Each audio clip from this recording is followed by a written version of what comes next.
Sir வணக்கம் sir. வணக்கம் sir. So இப்போ சமீப காலத்தில் இந்த யூஎஸ் அப்படின்னு எடுத்துக்கிறோம்னா அந்த ஸ்டடி ஆப்பர்ச்சுனிட்டிஸ் ஆகட்டும் இல்லை ஒர்க் ஆப்பர்ச்சுனிட்டிஸ் ஆகட்டும் இந்த வீசா ரெஸ்ட்ரிக்ஷன்ஸ்னால அங்கே ஒரு கட்டுப்பாடு வந்துட்டதுனால நிறைய ஆப்பர்ச்சுனிட்டிஸ் தெரியும். அதாவது வெளியில் பல என்னென்ன கண்ட்ரிஸ் இருக்குது அப்படின்னு எக்ஸ்ப்ளோர் பண்ணும்போது ஒரு முக்கியமான ஆப்பர்ச்சுனிட்டியாக ஆஸ்திரேலியா அப்படிங்கிற கண்ட்ரி பார்க்கப்படுது இல்லையா சார்? ஸோ ஏன் ஆஸ்திரேலியா அதில் இந்த யூஎஸ்ஐ காட்டிலும் என்னென்ன அட்வான்டேஜஸ் இருக்குது? ஸோ அதை பற்றி சொல்லிடுங்க சார். ஆக்சுவலாக பிக் ஃபோர் அப்படின்னு சொல்லுவாங்க. அதாவது 4 கண்ட்ரிக்கு இந்தியாவிலேருந்து அதிகமாக போகிறதுன்னு எடுத்துக்கிட்டிங்கன்னா யூஎஸ், கனடா, யூகே, ஆஸ்திரேலியா, இந்த 4 கண்ட்ரிக்கு தான் இந்தியன் ஸ்டூடெண்ட் ஜென்ரலாக அதிகமாக போவாங்க. இதில் பார்த்தீங்கன்னா 3 கண்ட்ரி, அதாவது யூஎஸும் கனடாவும் சுத்தமாக டவுனு, ஓகே, யூகே கொஞ்சம் அப்படி இப்படி இருக்குது ஆக்சுவலாக. ஸோ இந்த நம்பர் எல்லாமே பார்த்தீங்கன்னா good number of people now wanted to go to Australia because அது ஒன் ஆஃப் த ரீசனாக இருக்குது. ஒன் மோர் திங் இஸ் பார்த்தீங்கன்னாலும் ஜென்ரலாகவே பார்த்தீங்கன்னா ஆஸ்திரேலியா ஆஸ் அ கண்ட்ரி, இப்போ நீங்கள் ஒரு ஜென்ரலாக ஒரு ஸ்டடி அப்ராடுக்கு போகிறாங்கன்னா one of the things which everybody look for it is post study work.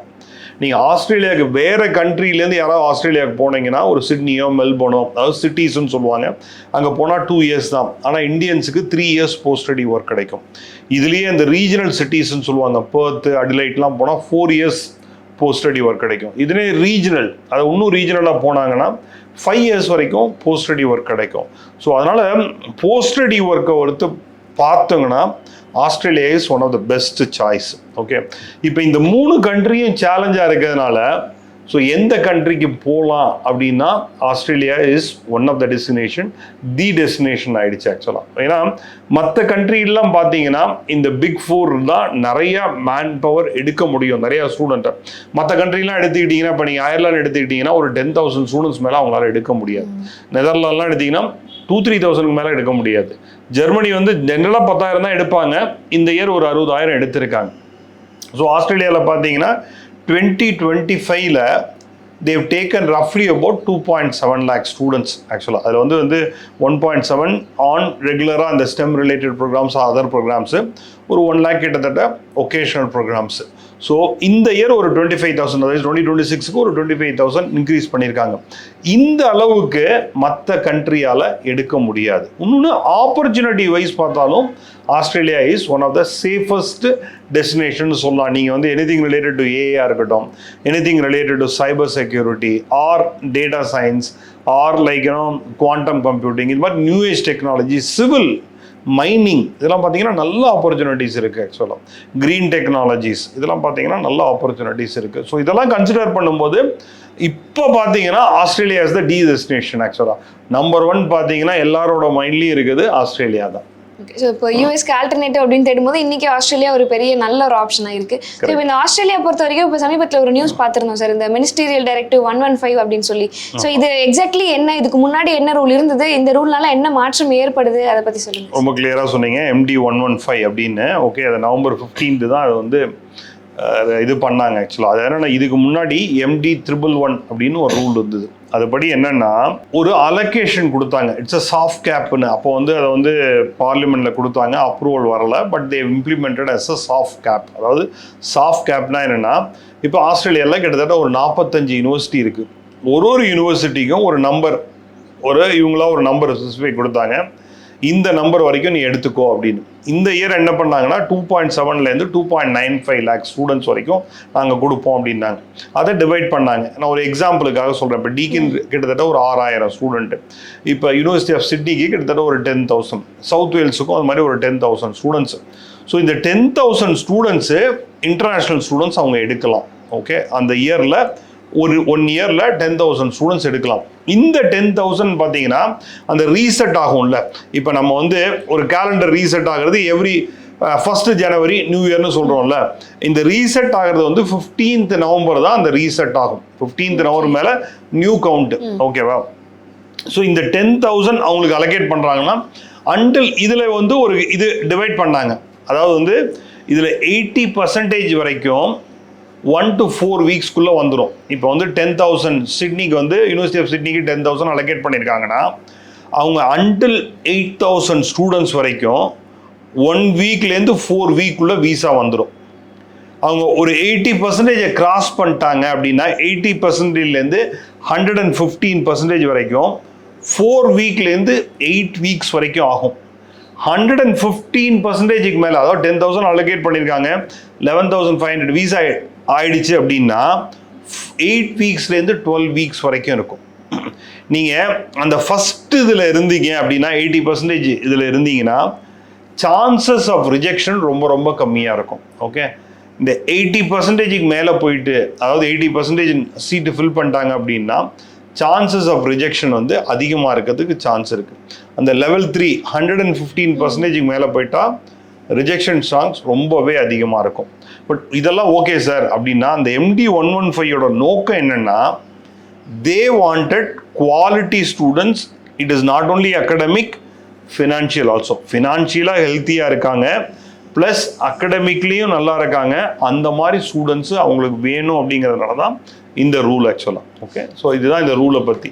Okay, so இப்போ ஆஸ்திரேலியாவுக்கு மேற்படிப்புக்கு அப்ளை பண்ணக்கூடிய இந்தியன் ஸ்டூடெண்ட்ஸ் எந்த மாதிரி யூனிவர்சிட்டிஸ் சூஸ் பண்ணணும் சார்? இப்போ 80% சீட்ஸ் ஃபில் பண்ண காலேஜ் அப்படின்னா அவங்க ஒரு கேட்டகரியில் இருக்காங்க.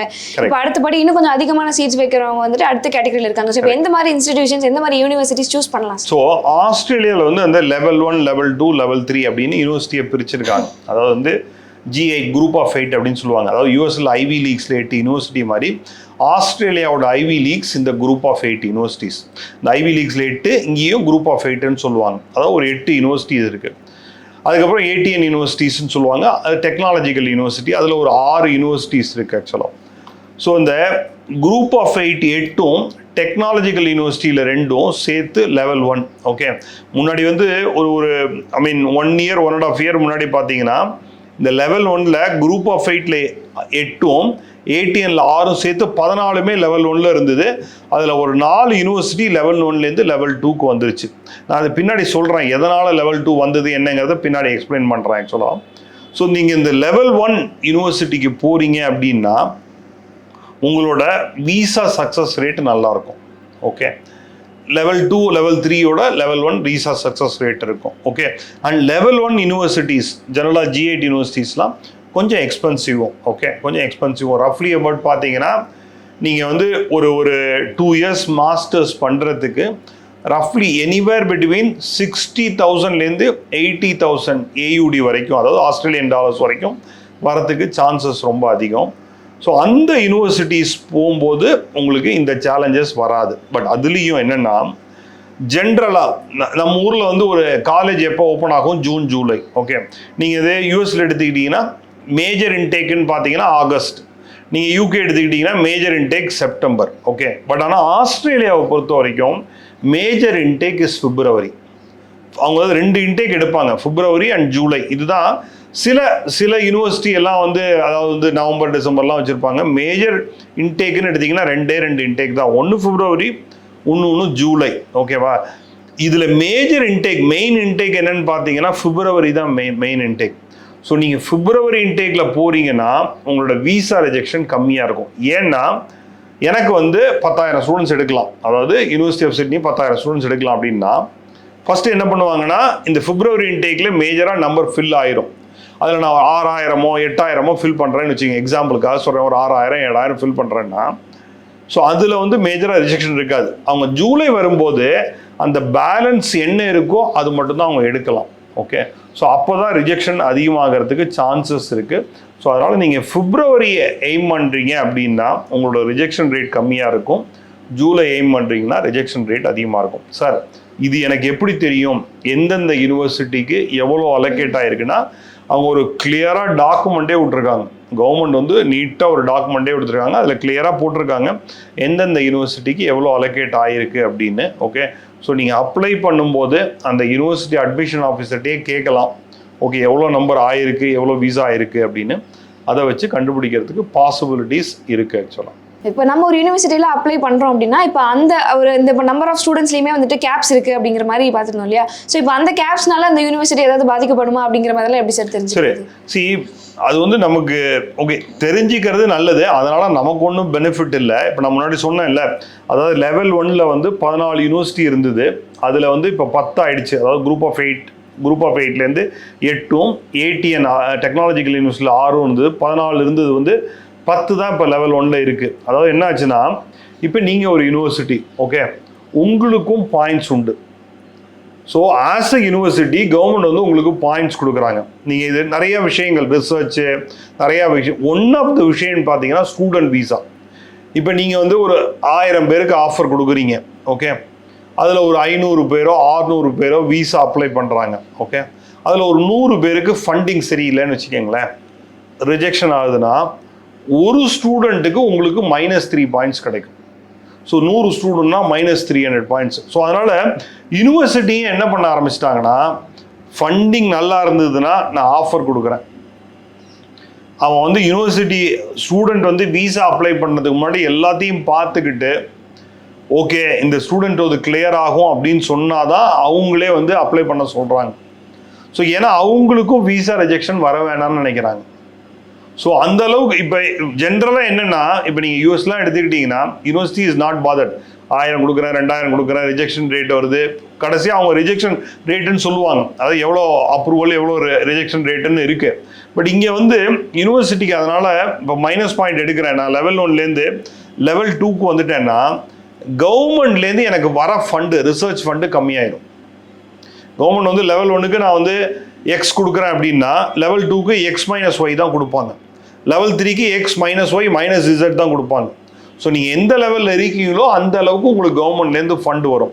ஸோ அதனால் யூனிவர்சிட்டியும் ரொம்ப கிளியராக இருக்காங்க, ஃபண்டிங் ப்ராப்பராக இருக்கா, ஸ்டூடெண்ட்டால் இதை அஃபோர்ட் பண்ண முடியுமா, தென் ஆஃபர் கொடு, இல்லைனா கொடுக்காத, அந்த அளவுக்கு ஆயிடுச்சு ஆக்சுவலாக. ஸோ இப்போ யூனிவர்சிட்டி சைட்ல இருந்தும் வந்து இப்போ ஃபைனான்ஷியலி ஒரு நல்ல நிலைமையில இருக்கக்கூடிய மாணவர்களை மட்டும்தான் எடுத்துக்கிறாங்க. ஸோ இப்போ ஒரு மாணவர் இப்போ ஆஸ்திரேலியாவில் ஒரு யூனிவர்சிட்டியில் அப்ளை பண்ணணும் அப்படின்னா அவங்களுடைய யூனிவர்சிட்டி டியூஷன் ஃபீல இருந்து அவங்களுடைய அங்கே காஸ்ட் ஆஃப் லிவிங்ல இருந்து ஆவரேஜா எவ்வளோ சார் காஸ்ட் ஆகும்? ஜென்ரலாக இதில் ஒரே ஒரு சேலஞ்ச், இப்போ நீங்கள் யூஎஸ் எடுக்கிறீங்க யூகேலாம் எடுக்கிறீங்க அப்படின்னா ஐடி ரிட்டர்ன் இல்லாட்டியும் போகலாம், ஒரு அக்ரிகல்ச்சர் இன்கம் காமிச்சிட்டு கூட போகலாம். ஆஸ்திரேலியாவை பொறுத்த வரைக்கும் நீங்கள் எனிவேர் பிட்வீன் ஒரு 10 to 15 lakhs income tax file பண்ணியிருந்தால் தான், லாஸ்ட் 2 years 3 years ஃபைல் பண்ணியிருந்தால் தான் உங்கள் விசா ஸ்மூத்தாக போகும், ஓகேங்களா? இல்லை அதெல்லாம் இல்லை என்னோட இன்கமே வந்து வருஷத்துக்கு 35 lakhs இருக்குது அப்படின்னு சொல்கிறாங்கன்னா நீங்கள் இன்கம் டேக்ஸ் எப்படியும் ஃபைல் பண்ணுவீங்க, உங்களுக்கு சேவிங்ஸ் இல்லாட்டி கூட பரவாயில்ல. பட் உங்களோட இன்கம் 10 lakhs தான் இருக்குது, என்ற சேவிங்ஸ் ஒரு 25-30 lakhs இருக்குது அப்படின்னா then visa will get through. So ஸ்பெசிஃபிக்காக இது இருந்தால் தான் அப்படின்னு சொல்ல முடியாது, ஒரு ஃபைலை பார்த்தா தான் அது கிளியராக தெரியும் ஆக்சுவலாக. ஸோ ஒரு நீங்கள் ஆஸ்திரேலியா அப்ளை பண்ணணும், மற்ற கண்ட்ரி மாதிரி யூகேலாம் பார்த்தீங்கன்னா எவ்வளோ ஃபண்டு வேணுமோ ஒரு 28 days ஃபண்டை காமிச்சிட்டு அதை வந்து விசா அப்ளை பண்ணிட்டு போயிடலாம். ஆஸ்திரேலியாவை பொறுத்த வரைக்கும் 1 year tuition fee plus 1 year living எக்ஸ்பெண்டிச்சருக்கு ப்ரூஃப் வச்சுக்கிட்டு, ஓகே, தென் உங்களுக்கு சஃபிஷியன்ட் ப்ரூஃப் நெக்ஸ்ட் இயருக்கு இருக்குது அப்படின்னு சொன்னால் தான் விசா த்ரூ ஆகும். ஒரு நான் GIT யூனிவர்சிட்டிக்கு சொல்கிறேன், ஒரு வந்து யூனிவர்சிட்டி ஆஃப் நீங்கள் வந்து வெஸ்டர்ன் ஆஸ்திரேலியா எடுத்துக்கிட்டிங்கன்னா ரஃப்லி ஒரு 2 yearsக்கு எனிவேர் 35 lakhs வந்து உங்களுக்கு வந்துடும். அதாவது வந்து பர் ஆனம் வந்து கிட்டத்தட்ட உங்களுக்கு ஒரு 35 to 40,000 வந்து AUD ஃபீஸ் வரும், okay. So 55 rupees somewhere around, I mean like 1 AUD is equal to 55 rupees. So நீங்கள் 17 எடுத்திங்கன்னா ரஃப்லி ஒரு 35-40 lakhs ஃபீஸ் வந்துடும். லிவிங் எக்ஸ்பெண்டிச்சர் அப்படின்னு பார்த்தீங்கன்னா சிட்னியும் மெல்போர்னும் one of the most expensive city இன்னைக்கு ஆக்சுவலாக. அதாவது வந்து வேர்ல்டில் வந்து ஒரு 10 to 15 மோஸ்ட் எக்ஸ்பென்சிவ் சிட்டி எடுத்திங்கன்னா சிட்னியும் மெல்போர்னும் அதில் வருது. Sydney is the most expensive, ஏன்னா ஹவுசிங்லாம் கிடைக்கிறதே கஷ்டமாக இருக்குது. ஸோ நீங்கள் ஆஸ்திரேலியான்னு கன்சிடர் பண்ணாலும் better to go for like places like Perth or Adelaide, Brisbane, இது மாதிரிலாம் போனீங்கன்னா ஓரளவுக்கு உங்களுக்கு காஸ்ட் ஆஃப் லிவிங் கம்மியாக இருக்கும். நீங்கள் பெர்த்தெல்லாம் போனீங்கன்னா ஒரு 2000 AUDலேயே நீங்கள் வந்து மேனேஜ் பண்ணிக்கலாம். இதில் ஒரே ஒரு அட்வான்டேஜ் என்னென்னா, ஆஸ்திரேலியாவில் ஃபோர்ட் நைட்டில் 48 hours பர் வீக் 24 மணி நேரம் ஒர்க் பண்ணலாம். நீங்கள் ரஃப்லி யூ கெட் அபவுட் $25 உங்களுக்கு கிடைக்கும் பர் ஹவருக்கே. இதில் வந்து நீங்கள் லேட் ஹவர்ஸில் ஒர்க் பண்ணிங்கன்னா எக்ஸ்ட்ரா கொடுப்பாங்க. ஹாலிடேஸில் அங்கே ஒரு கான்செப்ட் உண்டு, ஹாலிடேஸில் நீங்கள் ஒர்க் பண்ணிங்கன்னா லோடிங்னு சொல்லுவாங்க. அதாவது நீங்கள் ஈவன் ஒரு பப்ளிக் ஹாலிடேயில் ஒரு ஷாப் ஓப்பன் பண்ணியிருக்காங்க அப்படின்னா ஆஸ் அ கஸ்டமர் நீங்கள் ஏதாவது போய் வாங்குறீங்கன்னா சில ஷாப்பெல்லாம் ஹாலிடே சர்சார்ஜ்னே சார்ஜ் பண்ணுவாங்க. ஸோ நம்ம பார்ட் டைமாக ஸ்டூடெண்ட் ஒர்க் பண்ணாலும் அவங்களுக்கும் எக்ஸ்ட்ரா கிடைக்கும் ஆக்சுவலாக. ஸோ அதெல்லாம் பண்ணிங்கன்னா கம்ஃபர்டபுளாக நீங்கள் வந்து கிட்டத்தட்ட ஒரு 2000 ஏர்ன் பண்ணுறீங்க அப்படின்னா நீங்கள் தாராளமாக உங்களோட லைஃப் ஸ்டைலில் என்னென்ன எக்ஸ்பெண்டிச்சரோ that can be taken care. அப்படின்னா ஃபீஸ் வந்து நீங்கள் பார்த்துட்டிங்கன்னா other expenditure can be taken care by the part time. ஆஸ்திரேலியாவை பொறுத்த வரைக்கும் 8 மாதம் தான் உங்களுக்கு காலேஜ் இருக்கும். பேலன்ஸ் ஒரு 4 மந்த் வந்து பார்த்தீங்கன்னா it is a holiday period ஆக்சுவலாக. ஃபஸ்ட் இயர்லேருந்து செகண்ட் இயர் அந்த டைமில் வந்து ஒரு ஹாலிடே கிடைக்கும் ஆக்சுவலாக. நவம்பர்லேருந்து பிப்ரவரி வரைக்கும், பிப்ரவரி 3rd வீக் தான் ஜெனரலாக ஓப்பன் ஆகும். இந்த டைமில் you're allowed to work full time. ஓகேங்களா? இந்த allowed to work full time. இதில் என்ன பண்ணுவாங்க சில ஸ்டூடெண்ட்ஸ் ஃபஸ்ட் இயர் முடிச்சுட்டு வந்துடுவாங்க. சில ஸ்டூடெண்ட்ஸ்லாம் வந்துட்டு ஒரு 5 நாள் கழிச்சுட்டு அங்கே போயிடுவாங்க. ஏன்னா இந்த டைமில் வந்து ஃபுல் டைம் ஒர்க் பண்ணலாங்கிறதுனால I know there are a lot of students work full time to ensure that they earn sufficient money. The rest of the அந்த 8 months ஒர்க் பண்ணாமல் இதுலேருந்து மேனேஜ் பண்ணுவாங்க. சில பேர் சம் ஆஃப் த ஃபீஸே இதுலேருந்து கவர் பண்ணுவாங்க. So அந்த மாதிரி சில ஆப்ஷனும் இருக்குது. அண்ட் நீங்கள் அந்த இன்டர்நேஷ்னல் ஸ்டூடெண்ட் நான் சொன்னேன்ல, இந்த இயர் வந்து போன இயர் 2.7, இந்த இயர் 2.95, ஒரு 25,000 ஸ்டூடெண்ட்ஸ் இன்க்ரீஸ் பண்ணியிருக்காங்க. அதில் மெஜாரிட்டி ஆஃப் ஸ்டூடெண்ட்ஸ்ன்னு பார்த்தீங்கன்னா இந்தியன்ஸ் தான். ஸோ ஒரு நல்ல இந்தியன் கம்யூனிட்டி இருக்குது, நல்ல தமிழ் கம்யூனிட்டி ஆஸ்திரேலியாவில் இருக்குது. So it's a good place to go. Only thing is, உங்களுக்கு இந்த அளவுக்கு அஃபோர்ட் பண்ண முடியுமா? உங்களோட இன்கம் டேக்ஸ் ரிட்டர்ன்ஸ் வந்து ஒரு 10 to 15 lakhs இருக்கா? உங்களால் வந்து ஒரு 40-50 lakhs அஃபோர்ட் பண்ண முடியும் அப்படின்னா it is a very good choice. Okay sir, இப்போ ஸ்டூடெண்ட்ஸ் வந்துட்டு அவங்க ஃபைனான்ஷியலி சவுண்டா அப்படின்னு யூனிவர்சிட்டிஸ் செக் பண்றாங்க அப்படின்ற மாதிரி பேசியிருந்தோம் இல்லையா? ஸோ இப்போ அவங்க வந்துட்டு அந்த ப்ரூஃப் ஆஃப் ஃபண்ட்ஸ் கேட்குறாங்க அப்படின்னா அதை வந்துட்டு கவர்மெண்ட் அலோவ் பண்றாங்களா சார்? ஸோ அவங்க கவர்மெண்ட் வந்துட்டு ஆப்வியஸ்லி இந்த மாதிரி ரெஸ்ட்ரிக்ஷன்ஸ் எல்லாம் கொடுப்பாங்களா, இல்லை யூனிவர்சிட்டிஸ் கொடுக்குறத அவங்க என்கரேஜ் பண்றாங்களா, இல்லை அங்கே ஒரு மிஸ் மேட்ச் இருக்கா? இல்லை, இது அப்ளிகேஷனோடையே கவர்மெண்ட்டே என்கரேஜ் பண்ணுது இதை கொடுங்கன்ட்டு. ஆக்சுவலாக நீங்கள் அப்ளிகேஷன் போடும்போதே இது கொடுத்தாதான் அடுத்த லெவலுக்கே போகும் ஆக்சுவலாக. ஓகேங்களா? ஸோ அதனால் அது வந்து நீங்கள் ஆஸ்திரேலியா அப்ளிகேஷன் போடும்போது மட்டும் அதெல்லாம் கொடுத்து தான் ஆகணும். ஆக்சுவலாக அப்ளிகேஷன் போடும்போது ஓகே, நீங்கள் இன்கம் டேக்ஸ் கொடுக்காட்டியும் சோர்ஸ் ஆஃப் ஃபண்டுக்கு காமிச்சு தான் ஆகணும். ஓகே, ஸோ நம்ம ஃபைல் பண்ணும்போது மற்ற டீட்டெயில்ஸ் கொடுத்துக்கலாம். இப்போ சின்ன எக்ஸாம்பிள் வந்து நான் ஃபைலே பண்ணல ஆனால் எனக்கு இன்கம் இருக்குது அப்படின்னு சொல்கிறீங்க, ஆர் வந்து அக்ரிகல்ச்சர் இன்கம் இருக்குது அதனால் நான் ஃபைலே பண்ணலை அப்படின்னு நான் ஃபைல் பண்ணுறதுக்கு முன்னாடி 2 years இன்கம் டேக்ஸ் ஃபைல் பண்ணிட்டு பண்ணுறேன்னா உங்கள் வீசா த்ரூ ஆகாது. ஆஸ்திரேலியா பிளான் பண்ணுறீங்கன்னா 1.5 years 2 years முன்னாடியே பண்ணிவிட்டு நீங்கள் இன்கம் டேக்ஸ்லாம் ப்ராப்பராக பண்ணிவிட்டு பண்ணுறது பெட்டர் சொல்லுங்கள். ஓகே, ஸோ இப்போ ஜென்ரலாக இப்போ இந்தியாவிலேருந்து ஆஸ்திரேலியாவுக்கு அப்ளை பண்ணுற ஸ்டூடெண்ட்ஸ் செய்யக்கூடிய மிஸ்டேக்ஸ் என்னென்ன, எங்கெங்கெல்லாம் கொஞ்சம் கேர்ஃபுல்லாக இருக்கணும், அதை பற்றி சொல்லுங்கள் சார். ஓகே, ஃபஸ்ட்டு வந்து யூனிவர்சிட்டி செலெக்ஷன், அதாவது வந்து ப்ராப்பராக உங்களோட கோர் என்ன, சே லைக் எக்ஸாம்பிள் ஏஐயாக இருக்கட்டும், டேட்டா சயின்ஸாக இருக்கட்டும், சிவிலாக இருக்கட்டும், சைபர் செக்யூரிட்டியாக இருக்கணும், இதெல்லாம் க்ரீன் ஸ்கில் அப்படின்னு சொல்லுவாங்க. Skill shortage. நீங்கள் ஆஸ்திரேலியாவுக்கு போகிறீங்கன்னா நீங்கள் படிக்க போகிறது ஸ்கில் ஷார்ட்டேஜாக இல்லையாங்கிறது ஃபஸ்ட்டு தெரிஞ்சுக்கங்க. ஏன்னா it is a expensive affair. நீங்கள் ஒரு கண்ட்ரிக்கு இப்போ ஃப்ரான்ஸோ இல்லை ஒரு அயர்லாண்டோ போகிறீங்க 15-20 lakhs அப்படின்னா சரி, பை சான்ஸ் வேலை கிடைக்கணுனாலும் வந்துட்டா ஓகே. இங்கே நீங்கள் 50-60 லட்ச ரூபா செலவு பண்ண போகிறீங்க. ஸோ ஃபஸ்ட்டு எனக்கு வேலை கிடைக்குமா கிடைக்காதா, வேலை எப்படி கிடைக்கும், க்ரீன் ஸ்கில் இருக்கா இல்லையா அப்படின்னு பார்க்குறது ஃபஸ்ட்டு முக்கியம். ஸோ அதில் அதை பார்த்துட்டு செகண்டு யூனிவர்சிட்டி செலெக்ஷன், எந்த யூனிவர்சிட்டி சூஸ் பண்ணலாம். ஓகே, நான் சிட்டியில், அதாவது வந்து சிட்னியோ மெல்போர்ன்லேயோ இருக்கிற யூனிவர்சிட்டி சூஸ் பண்ணேன்னா என்னோட லிவிங் எக்ஸ்பெண்டிச்சர் அதிகமாகும். அதை என்னால் அஃபோர்ட் பண்ண முடியுமா முடியாதா. தேர்டு வந்து சஃபிஷியன்ட் ஃபண்ட் எனக்கு இருக்கா. ஓகே, இதெல்லாம் பார்த்துட்டு போகிறது it is a better choice. One more thing is, Australia IELTS is mandatory. Okay, English language IELTS TOEFL இது மேண்டேட்ரி. ஸோ அதனால் இதெல்லாம் பிளான் பண்ணுறது ஒரு 1 year 1.5 year முன்னாடியே பிளான் பண்ணிங்கன்னா it will be a smooth ride. இல்லைனா பம்பி ரைடாக தான் இருக்கும் ஆக்சுவலாக. ஓகே, லாஸ்ட் மினிட்ல ஜர்க் இருக்கும். இதெல்லாம் அவாய்ட் பண்ணோம் அப்படின்னா இது நான் சொன்ன மாதிரி இந்த MD 115 கிளியராக தெரிஞ்சுக்கணும். ஒரு யூனிவர்சிட்டிக்கு எந்த அளவுக்கு சீட் அலோகேஷன் ஆயிருக்கு, அவங்க நம்ம வீசா ஃபைல் பண்ணும்போது 80% கீழே வராங்களா இல்லையா, இதெல்லாம் தெரிஞ்சுட்டு பண்ணால் it will be a smooth and easy to go. ஆக்சுவலாக எதுவுமே தெரியாமல் ஒரு கிணத்துல வந்து குதிக்கிறேன்னு வச்சிங்களேன், அந்த கிணத்துல ஆழம் இருக்கா, கீழே மண் இருக்கா, கீழே வந்து குச்சி இருக்கா, எதுவுமே தெரியலன்னா இட் இஸ் அ ரிஸ்கி. இதெல்லாம் தெரிஞ்சுட்டு குதிச்சோன்னா it is a better. So அது மாதிரி தான் சொல்லுவாங்க. ஓகே, ஸோ இப்போ 2026 February இன்டேக்கு பிளான் பண்ணுறாங்க அப்படின்னா அவங்க எந்தெந்த மாதிரிலாம் சார் பிளான் பண்ணலாம்? ஸோ ஃபினான்ஷியல் பிளானிங் ஆகட்டும், இல்லை இப்போ இந்த விசா கிளாரிஃபிகேஷன்ஸில் இருக்கக்கூடிய அந்த கிளாசிஃபிகேஷன் ஆகட்டும், இல்லை இப்போ புதுசாக அந்த யூனிவர்சிட்டியோடைய நார்ம்ஸ் ஆகட்டும், இது எல்லாத்தையுமே கருத்தில் கொண்டு எப்படி சார் பிளான் பண்ணலாம்? ஓகே, அதான் இப்போ நீங்கள் வந்து ஸ்டூடெண்ட்ஸ், பாஸ்ட் அவுட் ஸ்டூடெண்ட்ஸ் மட்டும்தான் 2026க்கு அப்ளை பண்ண முடியும் ஆக்சுவலாக. ஓகே, இப்போ நான் கரண்ட்டாக ஃபைனல் இயர் படிச்சுட்டு இருக்கேன் அப்படின்னா 2026 ஜூலை தான் அப்ளை பண்ண முடியும். ஓகே, நீங்கள் 2026 February அப்ளை பண்ணணுன்னா ஆல்ரெடி நீங்கள் லேட்டு தான். Okay, so some of the University of Sydney எல்லாம் க்ளோஸ்ட் ஆக்சுவலாக. ஓகே, அவங்க 2027 அப்ளிகேஷன் ஓப்பன் பண்ணிட்டாங்க. ஓகே, ஸோ அப்படின்னா நீங்கள் 2026 February அப்ளை பண்ணணுன்னா உங்களோட IELTS ரெடியாக இருக்கணும், உங்களோட எல்லா மார்க் ஷீட்டு எல்லாமே ரெடியாக இருக்கணும், ஒரு 2 இயர்ஸோட ஃபண்டிங் ஐடி ரிட்டர்ன்ஸ் எல்லாம் ரெடியாக இருக்கணும். இதெல்லாம் இருந்ததுன்னா நீங்கள் பாசிபிலிட்டிஸ் டு அப்ளை. அப்படி இல்லைன்னா I would subject strongly you better look for a July 2026. அதுதான் பெஸ்ட் சாய்ஸ். ஸோ ஆஸ்திரேலியாவில் இருக்கக்கூடிய இந்த புது ரூல்ஸ் அப்டேட் பற்றிலாம் நிறைய கேள்விகளுக்கு விளக்கம் கொடுத்தீங்க. நன்றி சார். தேங்க்யூ.